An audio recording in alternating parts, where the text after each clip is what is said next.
Maybe we should bring up the dynamic a little bit, make it a little bit more raucous. The very last one. Okay. Okay. You know, because like we have it where you guys do it, and just make it like when we come in, and just like oh. Yeah. All right. I'm thinking. That's pretty tight. That wall of sound on that beat. Yeah. Hit it with the. Let's do that. Where is that? So out of the third, we're gonna go that beat. If he joins me on the one where we crash, we can make that fucking. Let's do that last. Let's do that. I'm gonna need you to build an ark. Oh no. You bitches be getting. In the background there. Thank you guys so much again. Follow us, give us a like. Did someone say Do the damn snap. I gave you a snap, and this snap is not bad. I don't know what fucking ad-libs those were. Where are you now? Where are you now?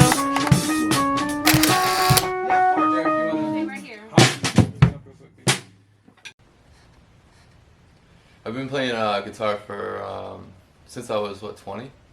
I'm 40 now, so 20 years. Oh. It's weird to talk to no one. I have to like talk to him.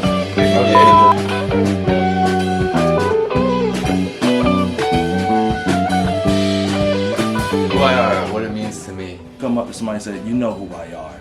It's different, but they know what you mean. That's been something that's changed over the time. WhoIAre and the Genesis was almost a goof, like the name. I kind of got into the band name because it was Creej's idea. I was drinking with a friend of mine named Boaz Helms. He was one of the originators of the band also, and I got into some deep conversation with the fellow, and I said, yeah man, you know, that's just who I are. And we both stopped for a second and kind of laughed at what I had said, because even still, like I said before, like he understood what I was saying, and I thought it was a cool band name, and it was something different that I had never heard before, and nobody else had it. And, that's really it. The ability to be yourself, learning about yourself, and growing as a musician, as a person. So, WhoIAre is family. It's when you walked into school as yourself, and you had the people that were pointing and making fun of you. You weren't rocking like the newest fashion or or know about the newest trends or whatever. And then you had the group of kids that were in the back, and they accepted you for who you were. Throughout time, with the help of the bandmates and with the help of everybody just showing their love and bringing their different styles, it became something where it's, you know, a symbol. Right now, WhoIAre, what it means to me is fun. Freedom to be able to really go in any direction we want to go into. You couldn't be a part of this band or understand without having a difference within yourself as well. We come with our different styles, and it's all different, very weird, and yet you still know where we're coming from. That's what WhoIAre. You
Newton's law. Sometimes a man's gotta do what a man does. You always make sure to piss at a 45-degree angle when you're using the urinal to minimize splashback. Urine on your shoes and pants. Maybe fried shrimp number 3. So, Creej de Guala Brown, Bernard B. Depending on what he's going by and depending on who he is, depends on what you get in terms of his randomness. Like, I eat, don't get me wrong. But he eats. B is usually talking about some random shit. Like we were talking about scallops in the car today. But the veggie beans was hitting hard yesterday. Maybe a grilled steak number 2. But she's making damn good beans. I'll tell you that. What was it like? Talking about the boarheads. Number 1. He's just in his own little world, and On the highway out here in these Asheville streets. we all really are, and then we just click in, you know, but It was frivolous, sketchy, and even dangerous at times. But I got the job done. He has the syndrome too, where like you just. I think that's why me and B click, because like we talk about some random shit, and if he goes left, I'm right there with him. But sometimes he loses me with his randomness. Like he'll just be like over here, and I'll be like, word. He'll be like, yeah. I'm like, I'm concerned because there's nothing wrong. He's usually talking about that or some enchiladas or a burrito or something. He's always got those on the mind. So Number 1 is do I have to go on about the food? he's just his own individual. He is WhoIAre. Like, why is he like that? Man, that's just WhoIAre, bro. my mama old school with the black skillet grilled cheese. She called it the toasting cheese. Toasting cheese sandwich made with butter, cheese, and love. That's the most important part. I've had many a grilled cheese in my day. Connoisseur, if you will. But none of them was made like my mama. May she rest in peace. I'll never have another one again, but I'll never forget the taste. I'm telling you. Oh, okay. Well, from the early days of COVID, just working forward, we knew that there weren't going to be many live shows for a while, which obviously is a bummer, but you got to adapt and move on from that. So quickly, live streams became very popular, not just music, other things too, I'm sure. So Late Night Lowlights, great band, say out of Durham. We played a live stream with them back in July. Their music was awesome. I love getting to know new bands. They're good people, bro. A live stream. They put out there and raise some money for police and justice.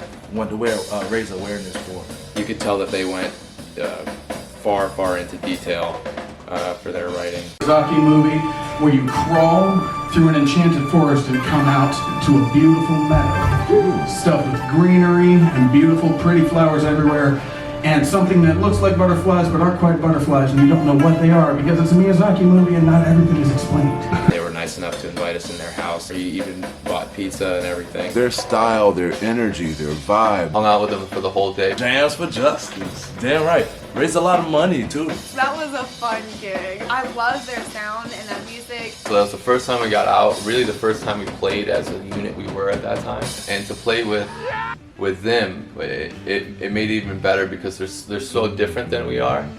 And they're extremely good at what they're doing, so groovy. I love the piano work and all that, but the difference between the two was why it was so cool. You know, and it was a great experience. So really great guys. You ever wonder, Gabe, why I haven't hit you up? It's because I'm doing this, okay? But doing this, they don't feed me. No, let me stop.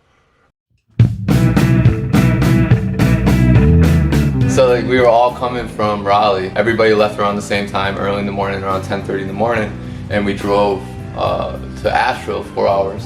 And we pulled up basically all at the same time. Finding out it's like this really old house with like a really open wood space. It's like a little dark and creepy, but we were all together, so we got through it. And the owner of the Airbnb was there. And I remember being greeted by the tiniest woman that I had never seen in my life. Miss Patty showed us all of the history it used to be. The lady that lived there was a little dark and creepy. They used to come in and do some square dancing on this wooden floor, and She came in, she wanted to check everybody.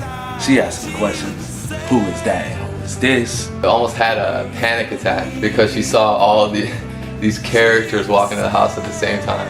Oh, that's my man, said them. So this closet, it's original. But we dealt with her too, and we got through that. Also with that recycling, y'all need to put recycling goes here. This is paper. Airbnbs. This is glass.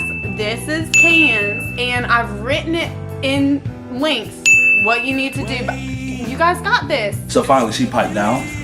She wound up leaving a little bit later on, and then we left, you know, so that the Airbnb, by the end of it, that first night, it was one of the most epic days. So, you know, we watched our footage from the show. There was a lot of drinking. Went out on the porch. Yeah? You feel that? I was really drunk that night. B and Aaron was straight hammered. I think Josh was too. It was a blur. Like it starts, like it's the idea started from here. And there was this part where like we were still like ironing out the Grudge Trudy thing before we went to record it. And everyone was just kind of doing their own little beatbox thing with it. The beatboxing, I don't even know if I remember that. I was gone. I had moonshine that night. I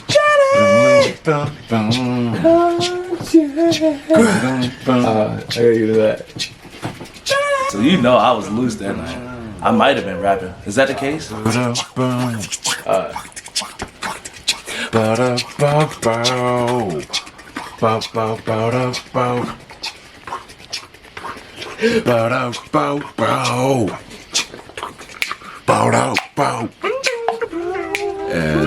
Aaron had a different ear for a snare or a kick or something, like, I don't know.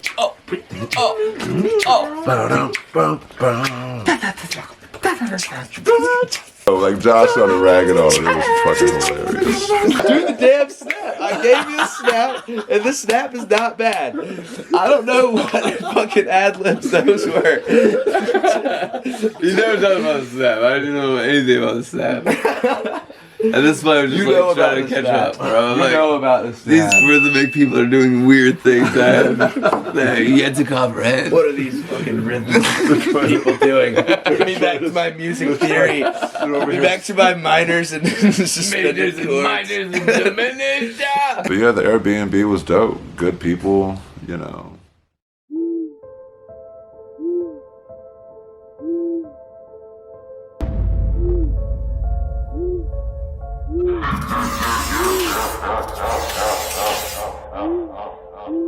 Okay, so I wasn't present for the Raccoons. I was inside. I think I was making burgers or some shit like that. No, I really don't know that one. I don't know anything about a raccoon.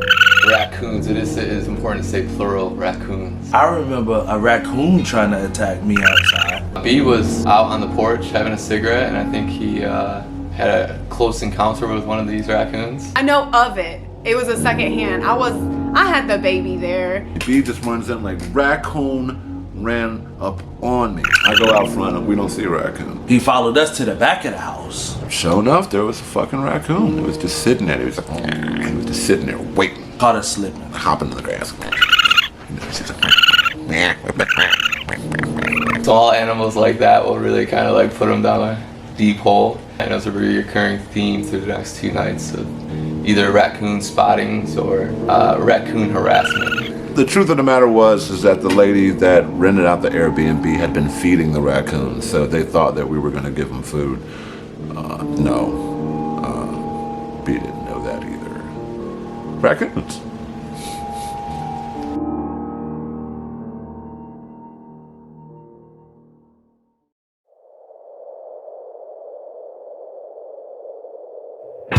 When we first met, there was spark. Shooting guns and shooting stars. Did what I could do, yeah, to get right next to you. But girl, you couldn't play your part. Do what you do, say what you say. I'll leave you alone. So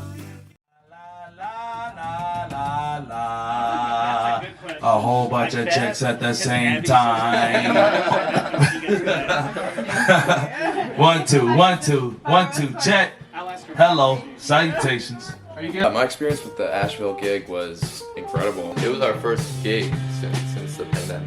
Asheville is my place. Shout out to downtown Abbey and the Echoes for the gig. It's this big old ranch, huge land. You know what I'm saying? Beautiful sunset. My man had the mountains chilling in the background. All tour, we were above the canopy of the trees. It gave me good energies. They just were so accepting of who I are. And to be able to open up for a band like Downtown Abbey and the Echoes was awesome. All the work that we've been putting into it leading up into that point during the pandemic really kind of came to fruition at that point, you know, and we really clicked, and there were some magical moments which only added to the whole trip and all that stuff, but it was the first night of a really good, like, 3-day stretch. That sounds good to me. Alright, cool. Let's do number 2 is keys vocals. As far as Remedy's mic checks, Check. you never know what he gonna really say. I know you wanna leave me. It's just Rem style, man. Whatever mood I'm feeling is just. And you tried to beg, sweet darling, please don't leave me, girl.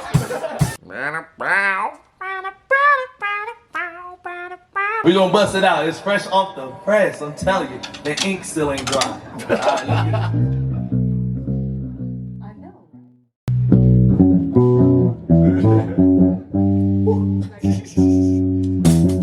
Listen, sugar. I know it's been a while, but I'm here now, baby. Let's talk about some music. Because everybody knows that I know that you know that I know that everyone knows that you don't know that I know that you know. You dig?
How we communicate on stage, well, it depends. We communicate in a couple different ways. What communication on stage? I mean, I honestly think that we have great communication on stage. We communicate in the good old-fashioned trying to talk to each other way, which never works. Okay, maybe the communication isn't that good. To me right now, right, okay, I see a baby giraffe born, okay? You know it's gonna be this big, beautiful, graceful animal, but right now it's a little awkward, getting the footing going. Or we have the way we actually kind of chill and we actually communicate, and I hate to be cheesy, but the musical way, and then obviously things work. So as a band, we're kind of like straddling those two lines. After a couple weeks, you be like, oh, okay, I see you now. You keeping up with the big boys now, okay? He keeping up with the herd. You know what I mean? But right now we just finding our footing. But eventually we gonna be that big, beautiful, graceful animal. That's a fact.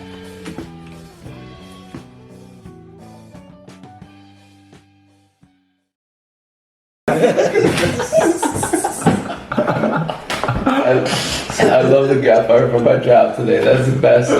Floating around and got fired from my job today. That's how it is on the record. Yeah. Floating around and got fired from my job. Oh, H&R. That's how H&R. I better get my check on time, lady. But that's what it's about. You smell me.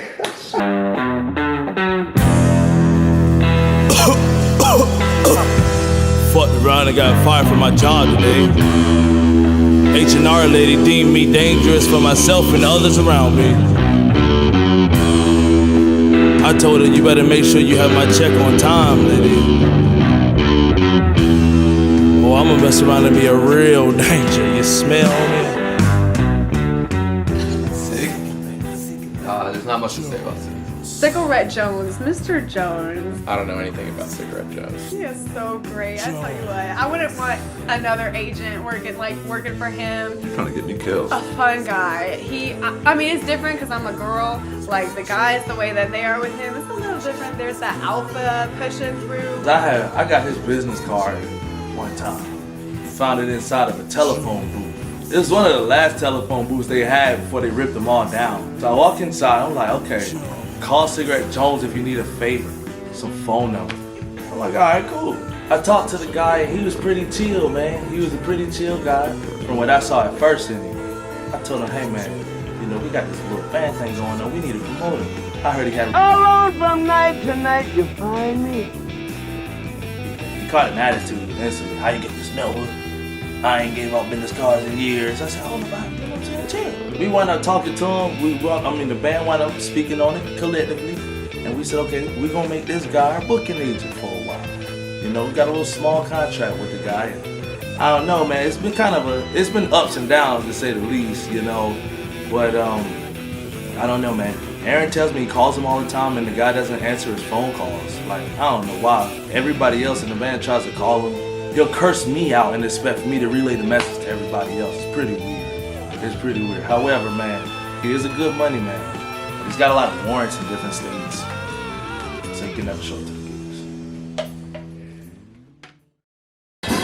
Young ladies, will be called corporal form.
Gotta get yourself, yeah.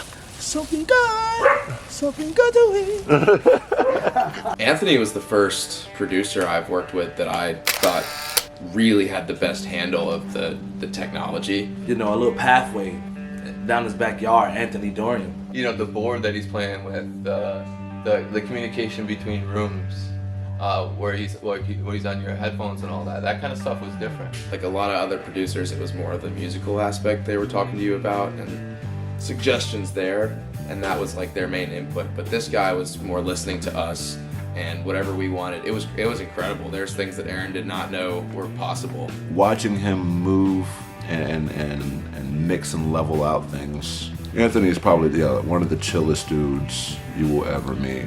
Like, along with the other two dogs. One of the dogs don't like me, but I like them both. The little one was kind of a I ain't gonna call her them names. To be there, get in an actual booth and do the vocals. Every time that you're going into a recording studio, at least for me so far, it's always been, there's a sense of nervousness to it. The first time, you know, where I got our nerves and we didn't know what to expect. There's a sense of nervousness to it, so I just wanted to be able to go there and then kind of just react with music, and I think it kind of came off that way. So it was a good experience. Yo, Anthony is dope, bro. It's always an honor to watch someone else, you know, do the craft that you love to do.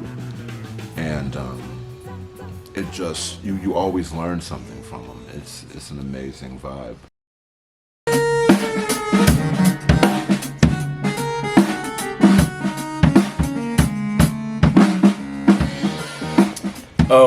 Grudge Trudy came with the law, not the law school, like the lawyer lick. Like, dun, dun, dun. Like someone said, and we were like, oh, I don't think we can say. So I was like, well, what else could it be? It's Grudge Trudy.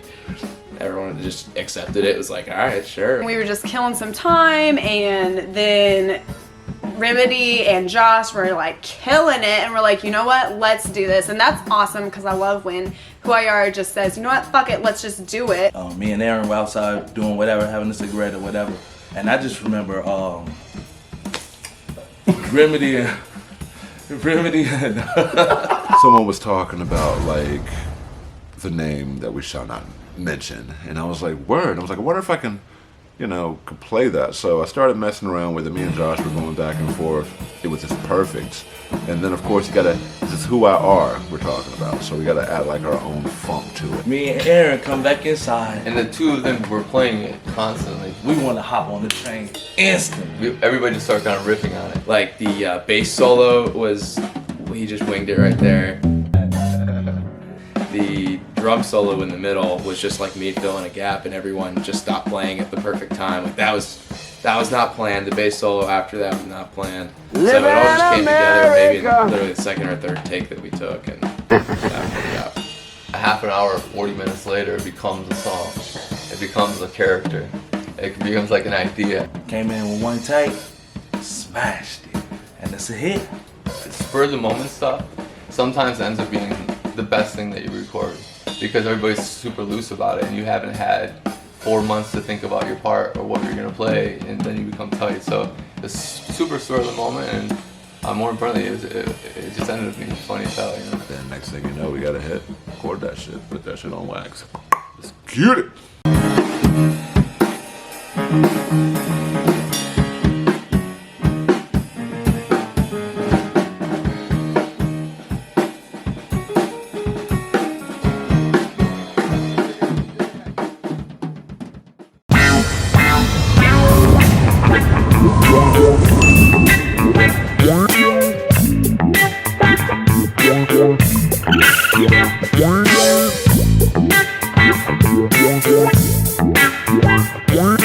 Almost got a brand new bag. It's a man's world.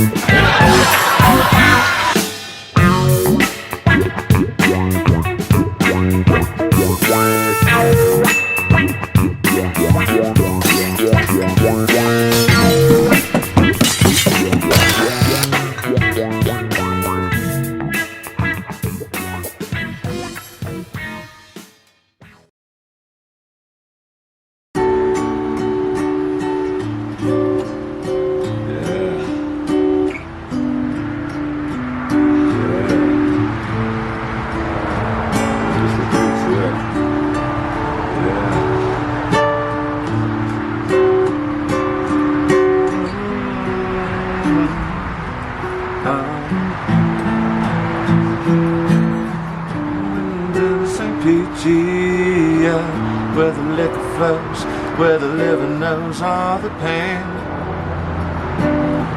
Strange enough, it keeps me still lost under the peach tree. Yeah. Only little know where the river goes all the way. Yeah. Only the sun to kiss me, wish me well. I don't need no help. As I fall from the sky, the light blinds the love again. Well, I don't need no help. No, no, no, no, no. As I fall from the sky, the light blinds the love again.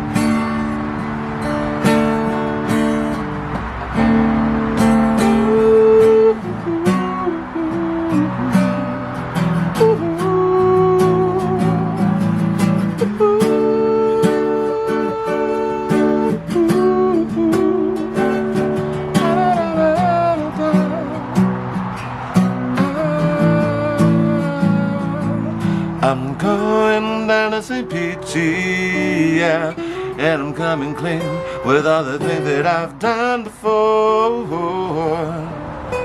Strange enough, it keeps me late at night, yeah, I'm tossing and turning, looking for reasons to stay around, but the reasons only known to you.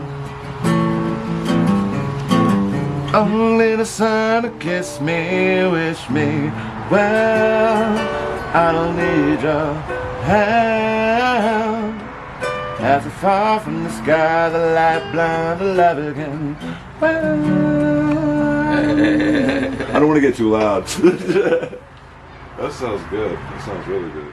Oh no, we don't need to record this. We don't need to record this outside. dude, man, like during the solo, I'm just like, okay, he's drumming, and then there's like a third drumstick. And he was like, yeah, he was drumming with his dick. I don't know how he was drumming with his dick, but he had like a drumstick in the dick, and then two hands, and then he was just going out. He was like, pop, pop, pop, pop, pop.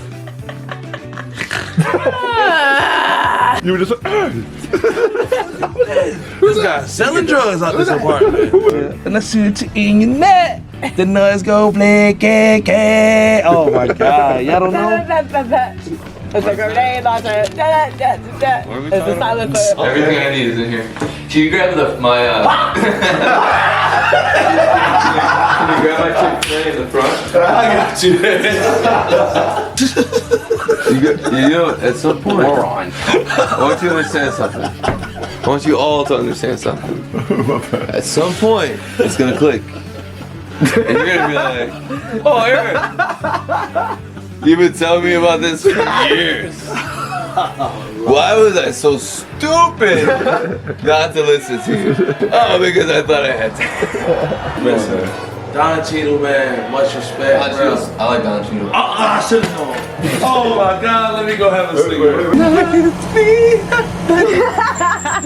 The way that you teach the music between the way that B will do it, you're just like telling all the chords, like, so I need the minor here, right? And then B will be like, all right, Josh, I need me one of these.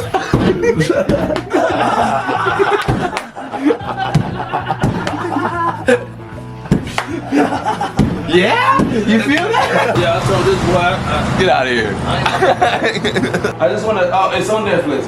I want to show y'all this scene where he puts a nasty. You have something against that or what? No, what am I? You better write it down for Daredevil. No, I'm saying I want a mango. Ooh!